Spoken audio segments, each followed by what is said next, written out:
மல்லி செடியெல்லாம் எப்படி நல்லா பூக்கணும் அரும்பெடுக்கணும் அப்படின்னு சொல்லிட்டு பார்க்கலாம். நம்ம ஃபஸ்ட்டு வந்து இலையெல்லாம் ஒரு மாதிரி பழுத்த மாதிரி ஆயிடுச்சுன்னா உருவிடணுங்க. இலையெல்லாம் மொத்தமாக உருவிடணும்.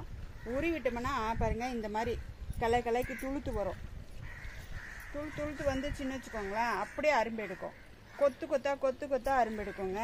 இந்த மாதிரி பாருங்கள், நான் பூ வந்து பறிக்கலை. இது வந்து சாயந்தரம் மொட்டு. இதெல்லாம் இது வந்து காலையில் மலர்ந்தது. இதெல்லாம் நாளைக்கு மலரும். ஃபுல்லாக மொட்டு பாருங்கள் எப்படி இருக்குன்ட்டு.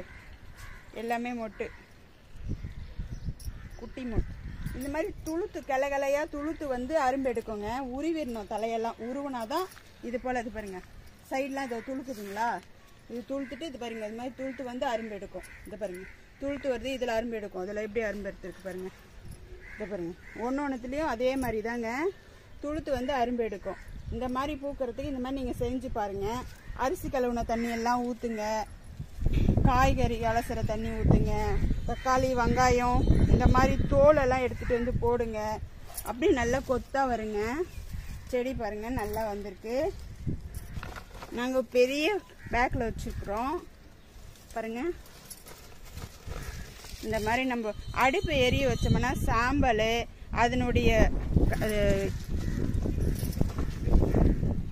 கறி தூள் இருக்கு இல்லைங்களா, நெருப்பு அவிஞ்ச உடனே கறி ஆகிடும்ல, அந்த கறி தூள் சாம்பல் இதெல்லாம் கூட போடலாங்க. நல்ல எருவாக இருக்கும் செடிக்கு.